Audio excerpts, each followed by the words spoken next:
Ladies and gentlemen, welcome to another collaboration video. I have my special guest here, Calvin Awesome. I'm sure you've heard of him, at least in some capacity. We are in similar areas of the game. We're within a couple 100,000 GP of each other. We're in like within 20 skill rating. Very close in a lot of ways. So, Calvin, thanks for coming on.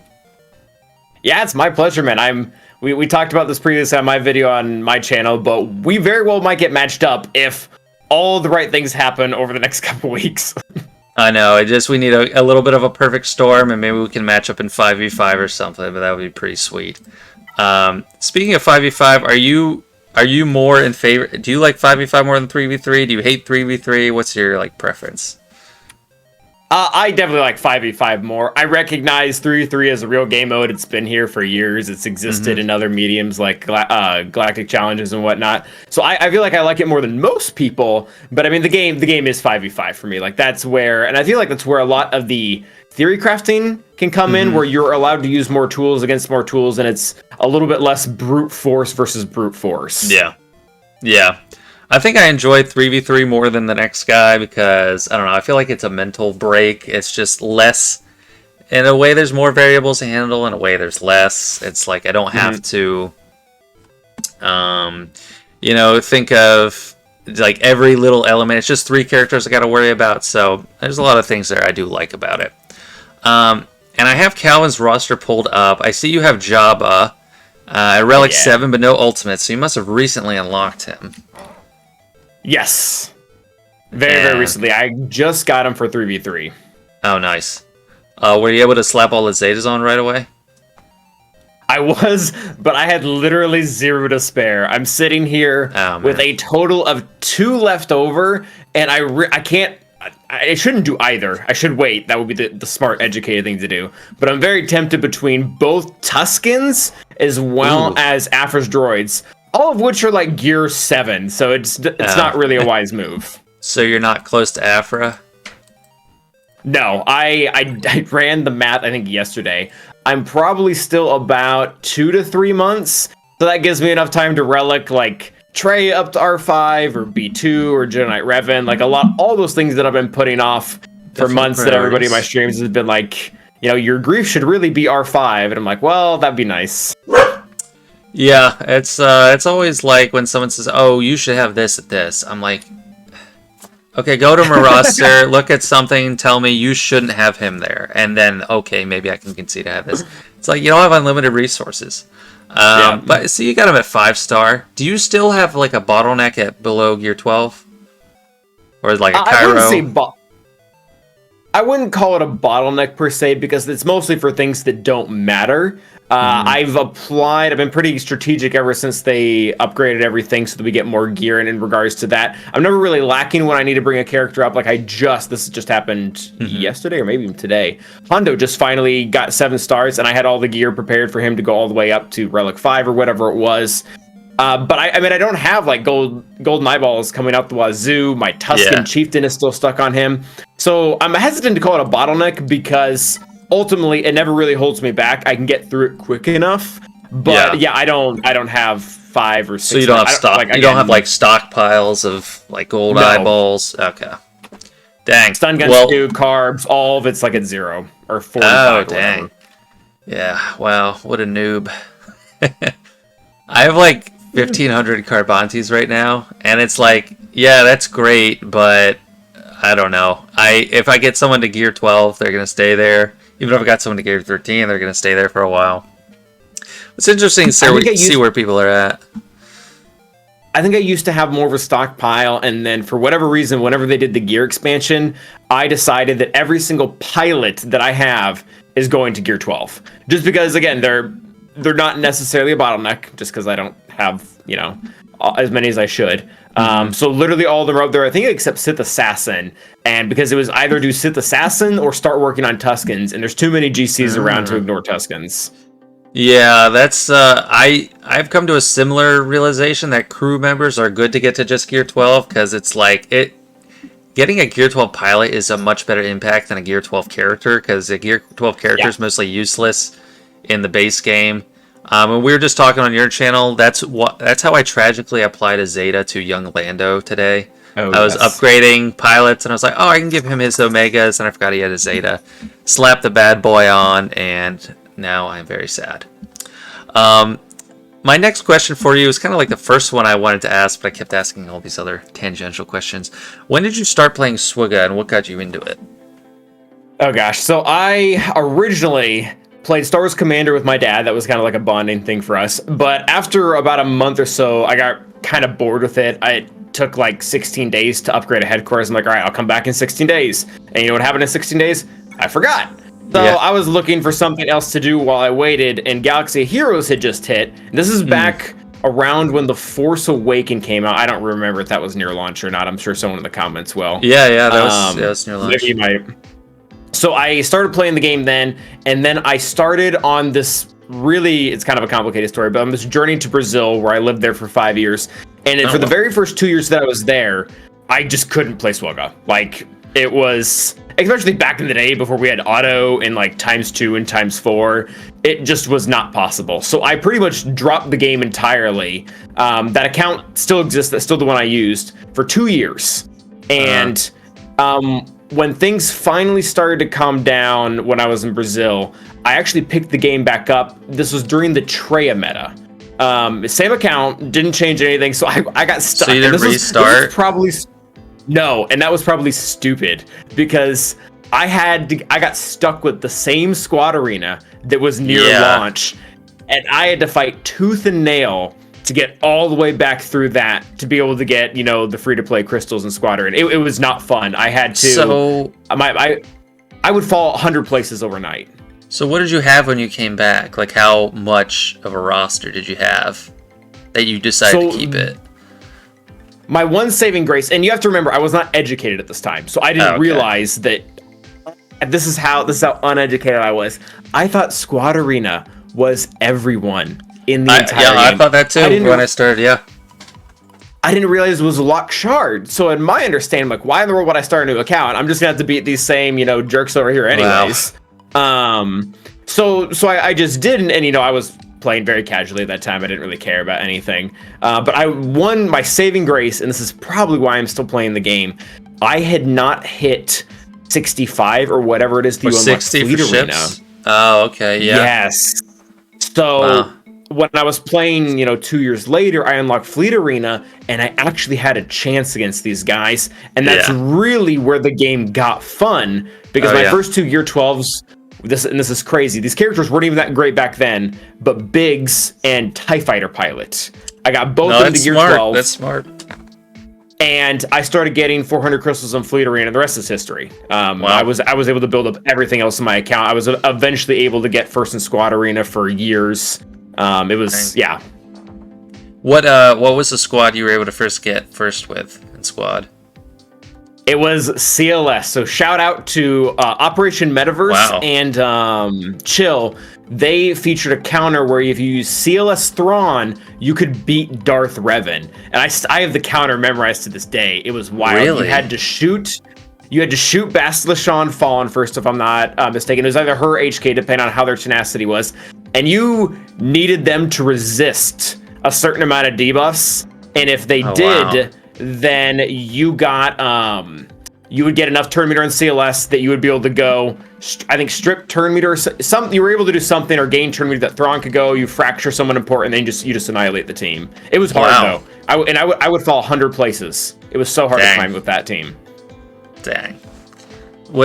I first got like 7 months in when I unlocked Giant Knight Revan, and that was right after Relics came out. So it was like September, October 2019. So that was still the Darth Revan meta. So I feel like it was around the same time you started getting that. I had never heard of that CLS thing, actually, which, you know, I had to reinvent the wheel all the time too, so I'm surprised I never heard about it. I actually had a really good GAC player that was in my shard help me out. Do you remember the name Wispsy, or did you ever see him at the top of the leaderboards? He won does not ring a bell right now. Well, he always won. He never lost. He was premier champion every single season he played. And, like, So at the top of my leaderboard, I just saw it was like all these decked out Darth Revan teams and one little Pipsqueak team with Giant Knight Revan and like Gear 12 stuff. And I'm like, how's this guy there? And I'd climb up through him and bully him, but everyone in the shard protected him. And then like I reached out to him. I was like, please let me in the shard chat. Please let me in the shard chat. I'll change my payout. And he advocated for me, got me in, and then he taught me how to beat Darth Revan because I was like, how do you beat these teams? This is insane. How do you do it? He would use like a Gear 6 Hermit Yoda, and he just didn't need anything on Hermit Yoda, and it was this whole move where you mark Revan and you just hit him a bunch of times, kill him before he takes a turn. Yeah. It was just something I never would have thought of, but it was just such a struggle. But it was intoxicating to get those 500 crystals when I finally started getting it too. Crazy. Yeah, it's such a massive difference over, even like 10 places down. It's like less than half. It's ridiculous, the variance they had. Yeah, it really is insane. But cool, that's awesome. That's a great backstory on you. I got a couple more questions. I'm going to skip some of them. What's your favorite game mode? Just a quick one. Oh, it's JC by a long shot. I enjoy every game mode. I actually, very differently from a lot of people, I enjoy Conquest. TW is okay. It depends on the matchup. Competitive matchups in TW, I feel like, are rare nowadays. They tend to be slanted one way or the other. Yeah. But when they are competitive, I do enjoy them. The new TB has been okay as well. It's a little too demanding for my taste, at least with the way things are set up right now. I am very tired of heroic Sith raids. So yeah, GAC definitely takes the cake as far as thing goes. Yeah, I agree. TB is a bit onerous sometimes, for sure. Yep. Especially when you barely get any points for combat missions, and that's what takes up the time. Yeah, I enjoy the way it graphically looks. I'm excited for kind of the potential it has. I just think it was I think they missed the mark a little bit as far as engagement went. And that really, I think, actually talks or speaks a little bit more about the game at large right now. And as far as time consumption goes, I feel like I might enjoy it a little more if I didn't feel a little bit drugged down by some of the other stuff that's still happening that we've been doing for years. Yeah, it will be nice to get a break from the raids. Like, that is kind of a welcome change. I don't have high confidence that we'll get the same amount of gear. I feel like there will be something lost there. I don't know what you think, but I feel like they'll be like, hey, here's pit rewards, here's tank rewards, but it's like once a week. So, or like, here's heroic Sith rewards, but it's rank 11.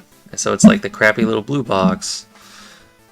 I'm probably being superly over optimistic with this, but I think if you participate, I think I will be the same and better. And the only empirical evidence I have to state this is when they changed the crystals between Squad Arena and GAC, they actually managed to do it right. If you were taking first every day in Squad Arena, Kyber 3 and up gets that, and don't get me wrong, there was a small portion of the player base, particularly very new pay to play, who had very small accounts, but had spent money to get all the way up to the top of their squad arenas. They lost, but the vast majority of us got better rewards. That's true. Yeah, that is something I had looked to when I heard rumors that they were going to get rid of the crystals. I was like, what are they going to do for GAC? Because at the end, like, you'd only get some... Did you get some crystals at the end of the season or something? I was like... No, what are they nothing. Yeah. Or, no, I was like, when are they going to give us the crystals? Are they going to give us, like, 10,000 crystals at the end of the season? Like, it just didn't make sense to me. I was like, how are they going to do it? And they really did do a good job with that. So, I hope you're right. I hope that does translate for raids, too. The only caveat with that... I think is if you don't participate in the crate raid in the 24 hours, I think there's a good chance you get nothing. I think that's probably where things are going to swing back. And they implied that a little bit in their announcement of it. So it's very different for everyone who's just been clicking join on the 4 raids. They're going to be the ones that essentially get screwed with this change if they want to continue doing that. So you have 1 day or 2 days? I forget. I believe it's a 24-hour period. I could be wrong. Okay, yeah, I'll have to check that again. Yeah, I mean, I don't know. I do like that I don't have to set an alarm for Heroic Sith Raid anymore, because I do that, and then if I have time, I'll hit the raid. It's hard. It's pretty bad. But the times my guild does that are actually pretty convenient. Anyway, moving on, I got another question. just generally, overall, what is your sentiment towards Datacrons? I believe they are a necessary evil. I think is kind of the best way to put it. You think they're evil? I think they're... I do. Just because they had a pretty negative effect on my account in the sense that and even referencing Wisp here, he was going all the way through his squad arena with like a Gear 6 Hoda or something like that. That's what a lot of my roster looked like. And a lot of rosters that are, below mine too. Where I would have a lot of squads that still have like a Gear 11 or a Gear 12 because that was, the quote-unquote budget way to make that squad. I could get away with a Gear 11 Mando or Gear 11 Grief or Gear 12 Grief on a boss team or something like that. So when Datacrons came out, and this is a really long conversation for Datacrons, but for me personally, what it did to my account, I could get as many Datacrons as my opponent, or probably less. I could get less Datacrons than him, but at the end of the day, I couldn't apply any of them because only 3 of my squads, when Datacrons first hit, only 3 of my squads could even have any level 5 or level 6 Datacron applied to them at all. Yeah, so that's kind of what it felt for me. I felt like my ability to punch up was hurt a lot in that sense, but that's very catered to where my account was. Excuse me. That's a really tough problem. That's like a real growing pain, not having that like broad swath of R5 characters. I think I probably have a more positive opinion towards it because I was like pretty sad. For some reason I had a lot of stuff mostly at R5 anyway that was kind of like, oh, this is good, it's not too expensive, and I had a few characters. I had like this list of characters that were like sub R5 and I still got them to R5. And yeah, I'm in a nice place, so I'm kind of spoiled with them. I really enjoy them. But again, that's from the position of having so many R5, so I can understand why people don't like them. I do think everyone got whipped up into a frenzy right away when they had that spoiler. That was bad. That leak was really bad. Yeah, and the thing about me when I looked at it, I was like, man, I really hope that's not how it is that they had like relic data or relic materials as salvage. As the placeholders for like Datacron materials, so people were like, oh my gosh, you're gonna have to use all these relic mats, and that like ill will kind of just carried over to when they actually came in. And initially it was a little too burdensome to get them, but once they revamped the economy a little bit, I think it's actually very feasible if you do have the roster for it to get them in Conquest because of the drop rates on the materials is pretty high. If you start and invest in one set, you're going to be set up very well with data cache for the next set. But yeah, that's probably why I have a positive opinion of it. But I can understand where people don't like them. But I don't like the vitriol. I don't like the outright passionate hatred that people get into. And by part of that's just the nature of the beast of the game we play. Find me something that came out that wasn't hated. Even some of the really good stuff. Like I don't like to go there a lot, but the few times I've been on Reddit, like sometimes a really positive change will come out. Like calibration. Calibration was a huge win. Like there's really no downside to it at all. And I do still like to go on Reddit and see like the one guy complaining about it and everyone be like, no, dude, like this is good. Like you don't get this one.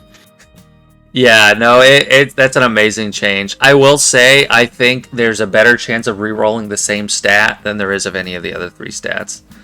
It's what it seems like. It feels like it a lot of times. But I've had plenty too. Like I didn't want less tenacity.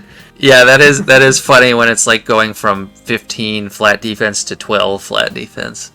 But it's such a nice change. It's just, especially if you're only doing like the 15s on everything first, it's just such good value. Like when people are spamming to try to like recalibrate the same mod like 5 times and spend like hundreds of mats, it's bad value. One last question, changing gears here for you. I'm kind of throwing out some of my questions. What is your plan for to handle Reva in 5v5? Oh, yikes. My plan is to lose, essentially. So and this is going to have to change over time. What's probably going to happen is I think there's going to be wiggle room, and I haven't tested this at all, but I think there's going to be some specific Galactic Legend counters out there that are going to work, but they're not going to be the ones that we currently know. Like, typically, SLKR is kind of a good example. He has the pretty set team that is always him, the 2 tanks, Hux, and Lobster, whatever you call them. Occasionally, you swap out Foss for Fu or something like that. I think there's going to be something like that, except for you're going to have to take out Lobster because you can't have an extra cleanse sitting around mark, getting perma-death mark on everyone. So it's going to be something like that, or so it might either be that, or it might be Ray with a certain character. I really do not feel hopeful about JMK and JML. I think those two are just dead in the water. If you see them on defense and you're using Kylo Ren or Supreme Lord Kylo, you can use the Lobster. You don't have to hit the cleanse though.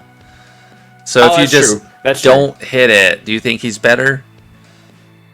So the other consideration and the other problematic thing about him is him assisting outside a turn. They just love that Inquisitors. That's how one of the ways that they build up just a ton of stacks of Purge. So I don't know if he'll still be ideal because of all things. It might actually, Fu might be better. And don't try this at your own risk. Everybody who's watching right now, this is not a legit counter yet. But it's going to be something like that. It's going to be, I think it's going to be a Galactic Legend that currently exists, but we're going to have to modify. I really think Lord Vader should be able to do something depending on the comp. Yeah, I think he shoved the most promise. Could. Yeah, and also Rey could like pull something off if they don't, if the Reva isn't like just too tanky. I don't know. You could get a whirlwind in there. I don't know. Revives. Yeah, I just do not have a great plan for it. I'm kind of worried about her. I don't think anyone in my bracket has her, but I also just went off SWGOH and they haven't refreshed their data in like a week. So my current opponent doesn't have her in 3v3, but I'm just a little bit worried. I do not know how to handle her. I feel very safe for 3v3 right now because only Ka and Ma have her. And being realistic, while I do face them occasionally, I don't beat them. I never beat Ma. I never beat Ka. So, unless they're taking a day off, which in case Reva doesn't matter. Dude, speaking of Maul, sorry to cut you off, I've had 2 recent matches against Maul, and both of them I lost on, bad ship RNG. I'm that's the worst, man. It's awful. You get everything right, and you're like, oh, I can win this, and then you don't get the assist from Falcon, and you're just like, all right, guess I'll lose. Yeah, and then, the most recent one in particular, I lost 3 coin flips in a row. If I won any single one of them, I would have won that battle. So, that's a lot of the openers in Fleet. That's a lot of the openers. You have 2 or 3. A good counter has 2 or 3 redeeming points, but if you miss all of them, it just goes down. Yeah, it's I don't know, it's frustrating. I don't like to be negative about Fleet. I do enjoy Fleet, but it's just when I lose a whole match like that, it's just kind of hard for me. Well, anyway, I think we've gone on a good while. Do you have any closing remarks for my audience? How can they find you? So the main place you can find me right now is actually on YouTube itself, Calvin Awesome. We do a lot of our 2 main series right now is actually mod shaming, where we actually go through real accounts that have been submitted. We're not just going out and making fun of people, but people want help with their mods and going through and giving critiques. The other thing that I've been doing a lot is roster building. So what teams should be farming early on, what have the best value. We recently had a video that came out that was the top 10 best teams or something like that that don't use Chirotechs at all, so that are more accessible. So Calvin Awesome on YouTube. Okay, and Twitch? Twitch, we also, we do live stream all of our GAC battles Sunday, Wednesday, and Friday at 6 p.m. Eastern Standard Time. Those are a lot of fun. We've been, like I said, we've been doing well. We're right up there, and we've had too many positive seasons, though. I think this next week is going to involve a lot of losing. A lot of pain. Yeah, you climb up just to get shot back down. It's like a zero-summed game in a lot of ways, ultimately. Winning is rewarded with losing, and vice versa. Pretty much. I've made some incremental, climbs up, but like I said, you have to come down a little bit. Even if it's 2 steps forward, 1 step back. Yeah.